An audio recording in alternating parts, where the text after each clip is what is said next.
Uyu mugani baca ngo yigize Syoli bawuca iyo babonye umuntu wese wigize umushirasoni kabuhariwe akaba ikinani muri byose, nibwo bagira bati uno mwana cyangwa se umuntu mukuru yigize Syoli. Byakomotse ku muntu witwaga Syoli w'inyagahanga mu bice bya Byumba ahagana mu 1600. Syoli yabyirukiye ku Cyuru, aho ni mu bice bya Byumba, ku ngoma ya Mutara Semugeshi.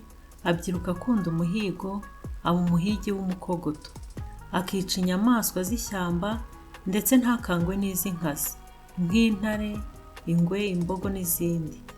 Abandi bahigi baza kumurarika ngo bazajyane guhiga akabakabukana ngo ntibazi kurasa, ati nzijyana n'umuheto wanjye.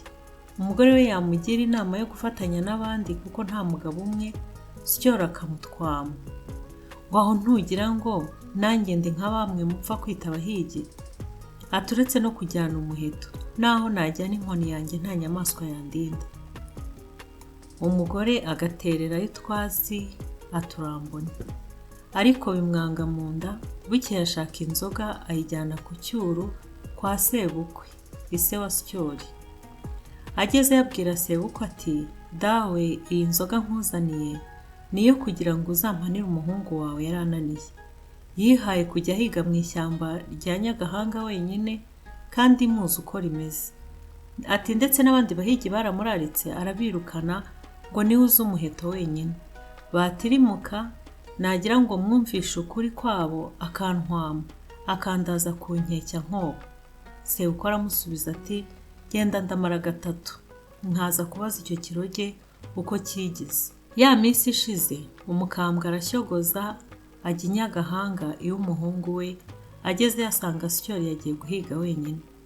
Nimugoroba bungukana ingwe yishe, asanga se yicaye iwe amwereka umuhigo. Amaze kwicara ise aramubaza ati mbese kuje uri umwe, abandi mwahiganye bari hehe? Syoli ati ntabwo mpigana n'abandi, mpiga jyenyine.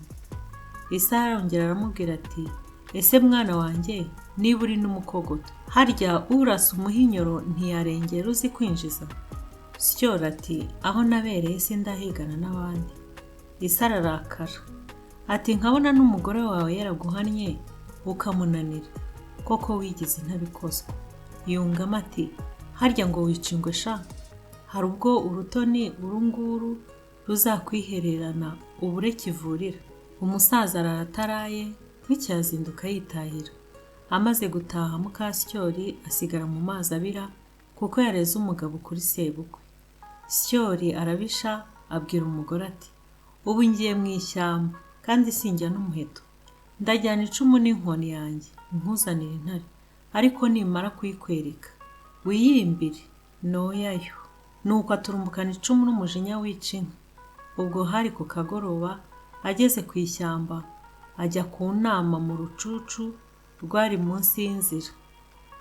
Agisutama urukwavu ruraturumbuka munsi ye, yiterera hejuru agira igihunga, aragwaguza yishita ku icumu rye ryari rimushinze imbere, rimwahuranya umutima arahwera, azimira atyo azize guhinyura y'abakuru.